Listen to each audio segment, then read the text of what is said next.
이어서 두 번째 주제는 한국기업지배구조원의 정재규 선임연구위원님께서 ESG위원회의 바람직한 운영과 역할에 대해 발표하시겠습니다.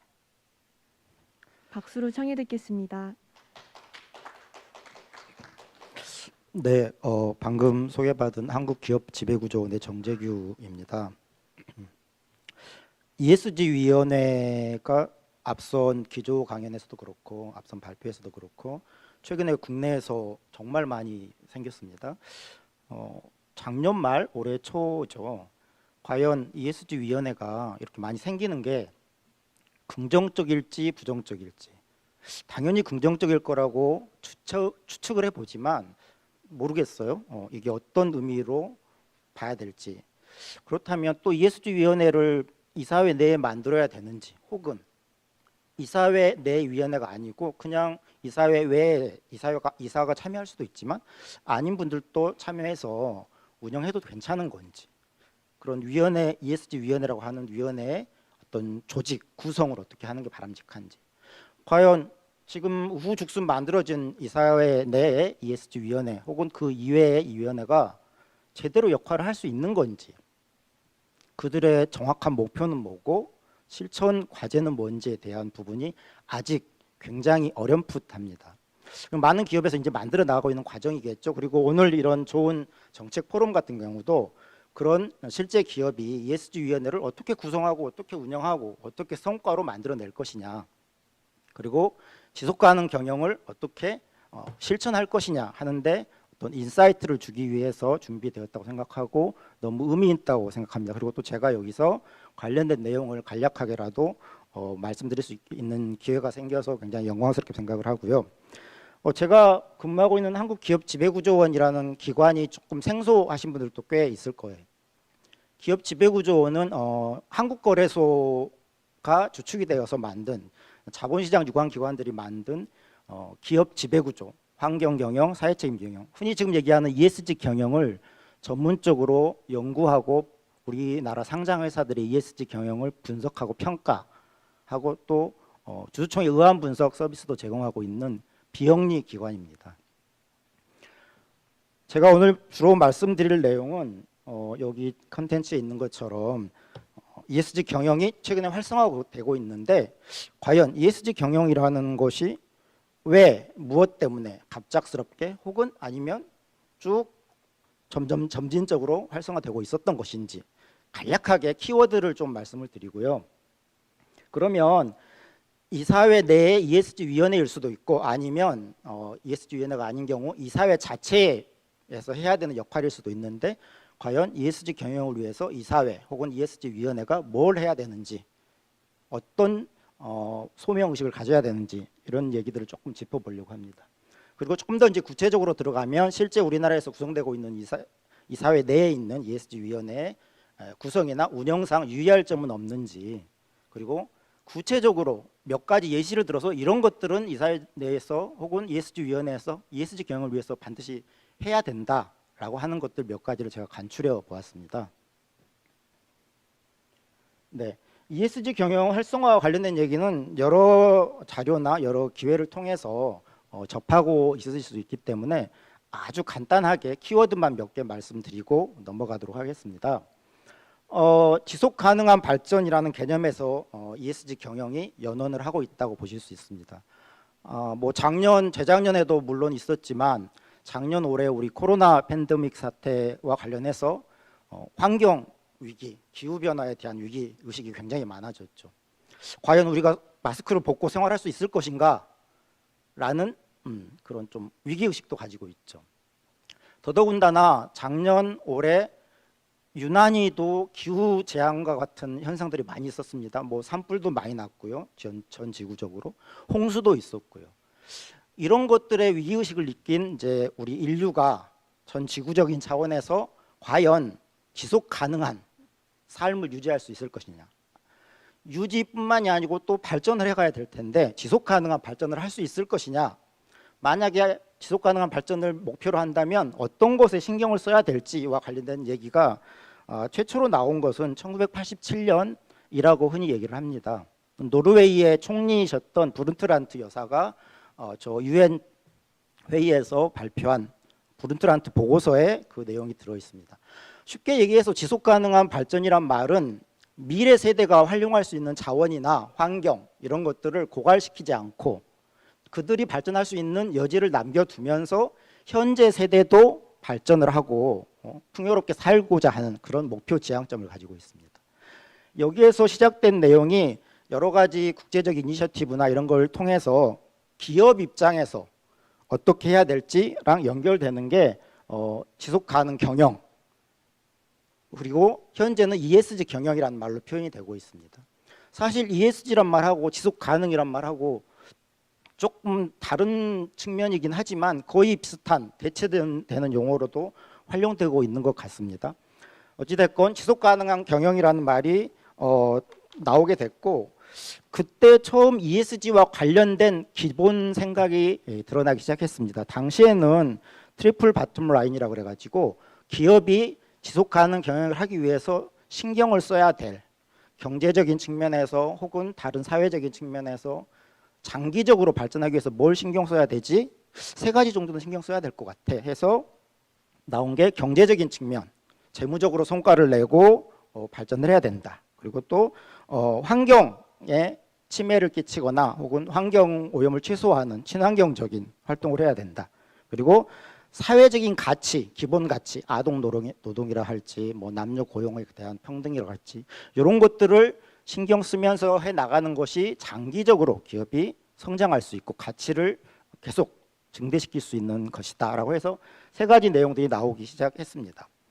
이러한 연원을 거쳐서 작년 올해 우리나라에서는 급격하게 이제 ESG 경영이란 말이 나왔죠. 그래서 저렇게 ESG, 환경, 사회, 뭐 지배구조 이런 식으로 얘기를 하는데 여기서 환경 관련된 거는 조금 더 좀 그 명확한 느낌이 있어요. 탄소를 좀 줄여야 된다. 우리 뭐 넷제로라든지 뭐 아니면 알리100 이런 에너지 재생에너지를 많이 사용해야 된다라든지 환경의 오염을 좀 막자 내지는 환경을 보호하자.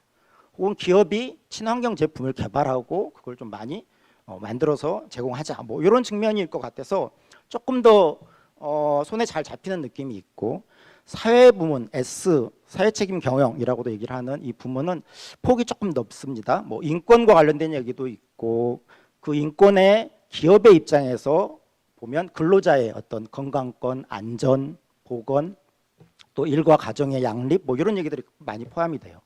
더군다나 사회 쪽에서는 조금 그 영역을 넓게 본다면 소비자의 권리라든지 소비자의 정보에 대한 내용도 포함이 되고 지역사회도 포함이 되고 또 서플라이 체인 유통 과정이나 이런 데서 나타나는 1차, 2차 하청 여러 가지 그런 관련된 요건들이 다 포함이 돼서 굉장히 좀 폭이 넓습니다.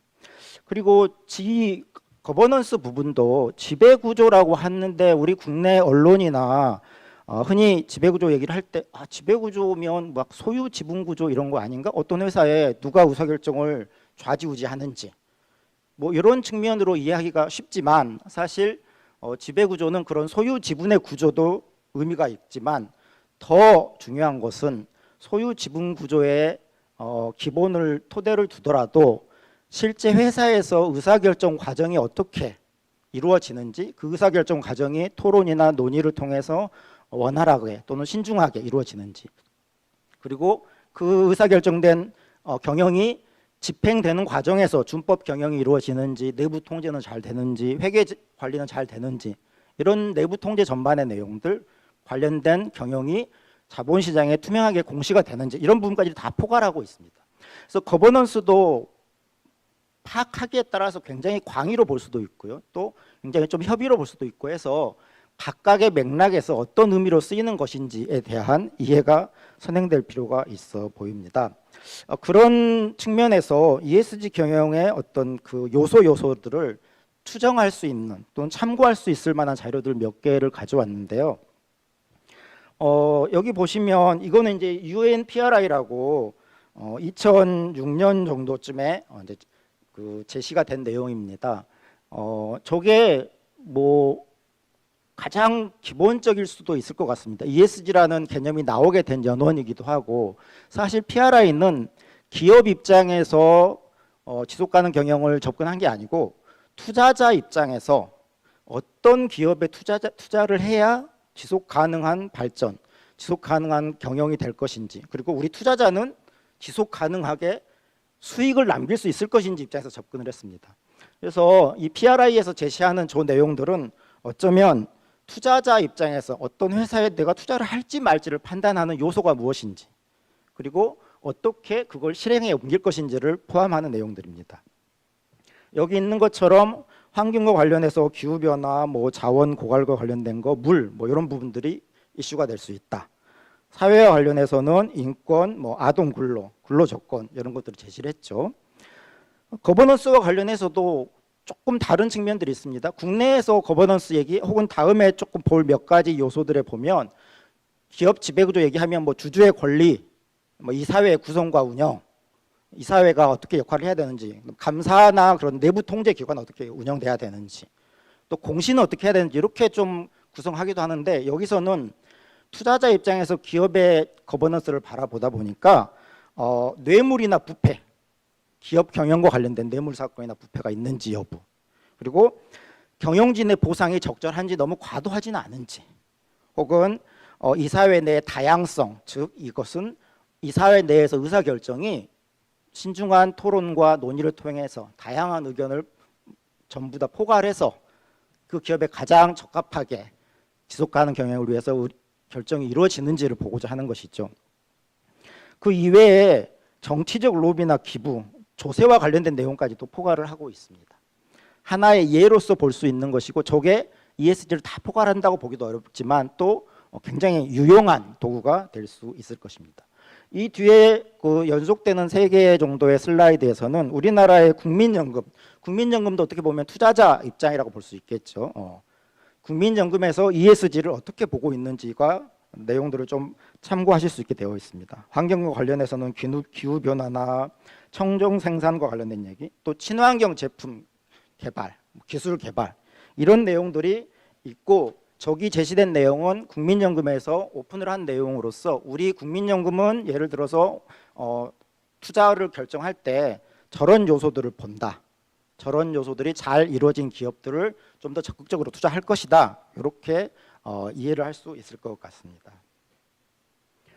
이 다음에 있는 내용은 사회와 관련된 얘기인데요. 인적 자원의 관리 또는 뭐 산업 안전, 하도급 거래와 관련된 얘기들, 제품 안전, 공정한 어떤 그런 경쟁, 이런 얘기들이 쭉 있습니다. 저런 얘기들은 기본적인 어떤 그 권고 내용이라고 할 수 있죠. 저기에 있는 내용을 어떤 기업이 다 할 수도 없을 것이고, 또 산업별 특성도 다 다르고 기업 규모도 다르기 때문에 저기에 있는 것들이 기본적으로 권고되고 있거나 제시되고 있는 내용들이다. 저런 걸 참고해서 우리 회사가 적절하게 혹은 가장 먼저 신경을 써야 될 게 무엇인지 이런 것들을 뽑아내는 작업도 필요할 것입니다. 그 다음에 있는 내용은 거버넌스와 관련된 지배구조와 관련된 국민연금의 평가 지표들을 제시를 해봤습니다. 근데 이런 내용들은 이제 기본적으로 어느 정도 키워드들을 들었다고 치고, 과연 이러한 것과 관련해서 ESG 경영을 실제 진두지휘해야 될 이사회 혹은 우리나라에서 많이 만들어지고 있는 ESG 위원회에서 어떤 부분에 신경을 써야 될지, 이사회에서 어떻게 역할을 해야 될지, 저는 지금 ESG 위원회가 많이 만들어지고 있지만 현재는 이사회 스스로, 이사회 전체적으로 ESG 경영에 대한 인식과 어떤 방향성을 다시 마련해야 된다고 생각을 합니다. 이사회 차원 전체에서도 논의를 하되 더 좀 특화시켜서 전문적으로 ESG 위원회를 만들어서 운영할 수도 있을 것이라고 생각을 하는 거고요. 따라서 지금 말씀드리는 내용들은 이사회 차원에서 하던 아니면 ESG 위원회를 만들어서 하던 간에 이사회는 어떤 형식으로든지 ESG 경영에 기여를 하고 리더십을 발휘해야 되는데 어떤 내용이 있을지에 대해서 간략간략하게 키워드를 중심으로 짚어보도록 하겠습니다. 이사회가 주도를 해서 ESG 경영 원칙을 선언을 하고 관련된 로드맵을 마련하는 게 제 1번 과제라고 생각을 합니다. 별것이 아닐지라고 생각할 수도 있지만 어떤 회사가 우리 회사는 ESG 경영을 선언할 것이다, ESG 경영을 추진할 것이다 라고 회사 명의로 직접 하든지 아니면 CEO 명의로 선언을 하는 것은 굉장히 큰 의미가 있습니다. CEO나 회사 명의로 선언을 하고 나면 그 선언을 구체화할 어떤 목표 또는 구체적인 체계, 운영 계획 이런 것들을 마련해야 되지 않습니까? 선언하고 그냥 유야무야 끝이다라고 하면 전혀 안 되겠죠. 그리고 그 선언했으면 실제 하고 있는지 자본시장에서 모니터링이 들어갈 것입니다. 그렇기 때문에 우선은 이사회나 CEO 차원에서 ESG 경영이 도대체 뭐래? 왜 이렇게 그걸 많이 뭐 얘기가 되고 있는 것이지? 하는 인식부터 해야 되고, 그 인식을 외부에 선언하는 것, 우리 회사가 ESG 경영을 지향한다라고 하는 것을 선언할 필요가 있을 것이고요. 선언을 하고 나면 그러면 우리 회사 규모나 우리 회사 업종이나 입장에서 어떻게 해야 되는지, 어떤 게 주요 이슈인지를 선정을 해야 될 거예요. 그 이슈가 뭐 앞에서 여러 가지 몇 가지 제한될 수 있는 지표를 얘기를 했지만 그게 다 우리 회사에서 할 수 있는 것도 아니고 우리 회사에 다 맞지도 않아요. 금융업종도 다를 수 있고 화학업종도 다를 수 있고요. 그냥 다른 서비스 업종도 다를 수 있고, 어떤 게 우리 회사에서 가장 중요한 이슈일지 이걸 찾아내는 시간도 가져야 될 것입니다. 그리고 그런 이슈들을 찾는 과정에서 이해관계자와 의사소통도 해야 될 것이고요. 또한 ESG 대응 체계를 마련할 필요가 있겠죠. 그런 이슈들을 파악했으면 이 이슈들을 어떻게 우리가 관리하고 평가하고 할 것인지, 성과를 어떻게 평가할 것인지 이런 것들을 마련해야 되는데, 이거는 전사적인 차원에서 진행돼야 될 것입니다. 큰 그림에서 이렇게 돼야 될 거라고 말씀을 드리는 거고요. 그래서 ESG 핵심 요소 파악하기 위해서 뭐 GRI라든지 뭐 SASB 같은 데서 제시하는 내용들이 어떤 것들인지 먼저 좀 스터디가 필요할 것이고, 거기에서 우리 회사 특유의 ESG 요소를 파악을 해야 될 것입니다. 그리고 ESG와 관련된 여러 가지 이슈들에 대해서 그중에 뭐 유력한 거 몇 가지에 대해서라도 이사회 차원에서 직접 관리를 하는 게 바람직하다고 생각을 합니다. 현대 경영에 있어서 결국 책임은 이사회에서 져야 되는 것이 맞고요. 또 뭐 많은 부분이 CEO에게 위임이 될 수 있지만 결과적으로 우리 회사법 차원에서도 그렇고 경영에 있어서 최종 책임은 이사회가 지는 게 맞다고 보기 때문에 이사회의 사회이사들 혹은 사내이사들, 어떤 이사가 됐든지 간에 책임 경영에 대한 인식을 가지고 직접 관리를 해야 된다, 이렇게 생각을 합니다. 그러면 각각 환경, 사회, 지배구조 측면에서 어떤 이슈들이 있을지, 어떻게 대응을 해야 될지를 각각 슬라이드 하나에 담아봤는데요. 큰 그림에서는 거의 같습니다. 환경이 됐건 사회가 됐건 지배구조가 됐건 ESG 어떤 분야건 간에 이사회나 CEO 차원에서 큰 방향성, 그리고 그걸 어떻게 경영 전략하고 통합시킬 것인지 그렇게 만들어내는 게 가장 우선이다. 즉 의지를 표명하고 이사회가 리더십을 발휘해야 된다. 그리고 기업 전략에 통합을 시켜야 된다. 예를 들면 그런 그 질문도 몇 번 받았어요. 사회적 책임, CSR, 기업의 사회적 책임하고 최근 얘기하는 ESG 경영하고 뭐가 다릅니까? 뭐 사회책임위원회 뭐 이런 데서 ESG 경영하면 되지 않을까요? 사회책임, 기업의 사회적 활동, 사회공헌 이런 차원에서, 근데 그거하고는 좀 다릅니다. 기본 토대가 다른 게 기업의 사회적 책임이라고 흔히 얘기할 때 좀 좁은 의미로 쓰이는 걸 보면 불이웃 돕기를 한다거나 아니면 사회에 어떤 기여를 한다거나 이런 측면이지 경영 전략하고 통합되지는 않거든요. 근데 지금 얘기하는 ESG 경영은 기업의 경영 전략, 기본 경영 방침에 ESG를 통합시켜야 된다. 어떻게 요소를 고려를 할 건지, 어떻게 나중에 그걸 수익 구조화할 건지까지 포함을 해야 되기 때문에 약간 비슷한 것처럼 보이긴 하지만 기본 전제가 다릅니다. 그래서 지금 뭐 과도기적으로는 약간 기업의 사회적 책임 차원에서 조금 접근을 할 수도 있을지 모르지만 그렇게 접근해서는 정말 원하는 ESG 경영 혹은 투자자가 바라는, 자본시장이 원하는 ESG 경영을 하기는 어려울 것이다 라는 얘기를 할 수 있을 것 같습니다.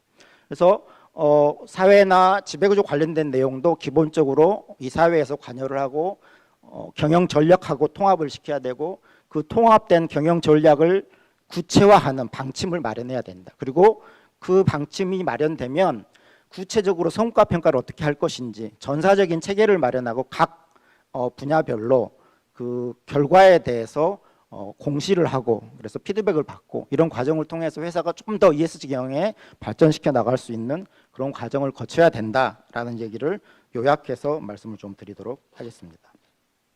이와 관련해서 참고할 수 있을 만한 내용들이 이제 이런 내용들입니다. 우리나라에서도 기업 지배구조 모범 기준이라는 게 1999년에 처음 제정이 됐고, 그다음에 사회 모범 기준, 환경 경영 모범 기준이 2010년에 제정된 바 있습니다. 근데 많이 활용이 되지 못했어요. 최근에 작년부터 ESG 경영 관련된 내용들도 많이 나오고 해서 작년부터 준비가 돼서 올해 8월 달에 ESG 모범 기준이라는 게 오픈이 됐습니다. 그 ESG 모범 기준에 나와 있는 내용들이 체계화가 그렇게 제시가 될 수 있는데, 이런 내용들이 어떤 회사에서 ESG 경영을 하고자 한다라고 할 때 참고할 수 있는 가장 기본적인 자료가 되지 않을까 싶습니다.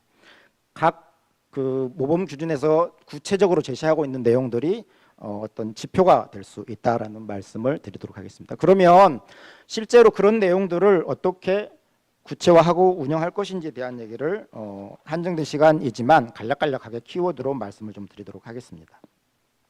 앞서서도 몇 번 얘기가 나왔고 중복이 되기 때문에 ESG 위원회 도입 러시와 관련된 얘기는 생략을 하도록 하고요.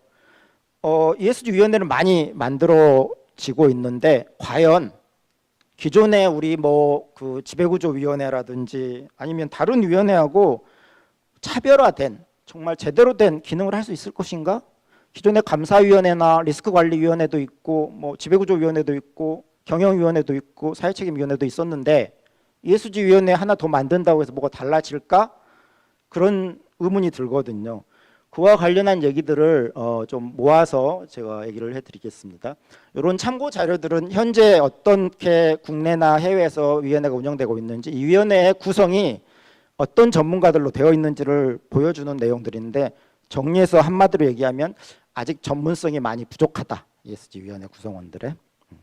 과연 실제 ESG 경영을 추진할 수 있는 선도자 역할을 ESG위원회가 지금 할 수 있을 것인지에 대해서 의문이 있다라는 얘기로 정리를 할 수 있을 것 같습니다. 여기 실제 모습에 대한 부분들도 그렇게 볼 수 있을 것 같고요. 정리를 핵심적인 부분만 좀 말씀을 드리자고 하면, 과연 ESG위원회가 뭘 해야 될지에 대한 명확한 목표 지향 의식이 있어야 되고, 그걸 할 수 있는 실제 권한과 기능, 운영이 이루어져야 된다는 거죠. 그러려면 ESG위원회에는 ESG 각 분야에 전문가가 참여해야 되지만, 이분들이 그 분야의 전문가로서만 끝나면 안 되고 해당되는 회사, 소속된 회사의 업종이나 관련된 규모나 성장 단계별로 봤을 때 어떤 ESG 이슈가 중요하다라는 거를 제한하고 스크리닝할 수 있는 역량을 갖춰야 된다고 볼 수 있습니다. 따라서 ESG위원회 위원들의 구성 자체가 굉장히 중요하다. 그리고 그렇게 운영된 만들어진 ESG위원회는 실제 성과를 낼 수 있도록 운영을 해야 되는데, 예를 들면 분기별로 정기적으로 회의를 개최해야 된다라든지, 그 이사회 내 ESG위원회 하부에 실제 ESG 경영을 구체화할 수 있는 하부 조직이나 서브위원회 같은 것들도 구성해서 유기적으로 협력을 해야 된다. 뭐 이런 얘기들이 진행될 수 있을 것 같습니다. 마지막으로 몇 가지 예시를 좀 드리면, 예를 들어서 최고 경영자 승계와 관련된 프로그램, 이런 내용들은 거버넌스와 관련된 ESG 리스크, CEO 리스크에서 굉장히 중요한 이슈인데 우리 이사회에서 많이 다뤄지지 못하고 있습니다. 앞으로 저런 얘기들이 훨씬 더 많이 논의가 될 가능성이 굉장히 높고요. 필요하다고 생각을 합니다. 아울러서 TCFD 같은 기후 관련 재무정보 공개와 관련된 원칙인데, 이 부분도 시간이 있으면 조금 더 자세히 말씀을 드리고 싶지만, 이미 유럽 차원에서, 유럽 쪽에서는 저게 무역 장벽화하고 있고 국내에서 아직 많이 인식을 하고 있지는 못하지만, 앞으로 향후 5년, 10년 내에 거의 대부분의 국제 무역이나 이런 국제 경쟁력 있는 그런 과정에서는 TCFD와 관련된 정보 공개가 의무화가 된다고 볼 정도로 준비를 해야 될 걸로 생각을 하고 있고요. 당연히 지속가능 경영도 지속가능 발전의 그 맥락에서 나온 거기 때문에 UN SDG에서 제시하고 있는 다양한 요소들 중에 기업 경영에 관련이 돼 있는 부분들이 참고를 해야 된다. 저런 이슈들을 ESG위원회에서 실제 논의를 하고 우리 회사 차원에서 어떻게 대응할지를 결정해야 된다라는 말씀도 드릴 수 있겠습니다. 국내에서 기업 지배구조 보고서 공시가 의무화되어 있죠. 자산 총액 2조 이상. 3년 됐습니다. 내년부터 자산총액 1조 이상 유가증권시장본부 회사들 해야 돼요. 2년 후에는 5천억 이상. 또 2년 후에는 전체 유가증권시장 상장법인들이 지배구조 보고서를 공시를 해야 됩니다. 저기에 뭘 담을지, 거기에 뭘 담을지를 고민한다면 과연 우리 회사가 어떻게 ESG 경영을 해야 될지 구체적인 그림을 그려야 된다는 얘기가 나오거든요.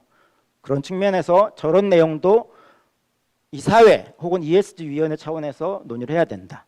그리고 그 구체적인 내용들 참고하실 수 있을 거고요. 저거는 이제 거래소 홈페이지에도 자세하게 나와 있습니다. 그리고 지배구조 말고 E하고 S에 대한 정보 공개 수요도 점점 늘어나고 있고 그것도 앞으로 기업들이 적극적으로 대응을 해야만이 자본 조달이라든지 혹은 기업과 기업의 어떤 장기적인 발전을 위해서 꼭 필요한 부분이다라고 말씀을 드릴 수 있을 것 같습니다. 마지막으로 ESG 워싱 얘기도 최근에 나와요. 그린 워싱에서 연원할 수 있는 말인데 ESG 경영을 하는 것처럼 막 선언을 하고 홍보를 해놓고 과연 다른 뭐 탄소도 많이 배출하고 기업 내에서 뭐 회사 차원에서 약간 불미스러운 일도 많이 생기고 이런 부분들이 있습니다. 이런 부분들은 ESG 경영 모니터링이 필요하다는 거죠. 자본시장에서. 그런 모니터링 과정에서 꼭 필요한 것은 ESG 정보가 충실하게 제공돼야 되고 어떤 정보가 제공돼야 될지 이런 합의도 좀 필요하지 않을까 싶습니다. 이런 과정들을 거쳐서 우리 상장회사들이 ESG 경영을 위해서 더 노력하게 되고 장기적으로 지속 가능한 경영을 할 수 있을 것이라고 생각을 합니다. 예, 이상 마치도록 하겠습니다. 고맙습니다.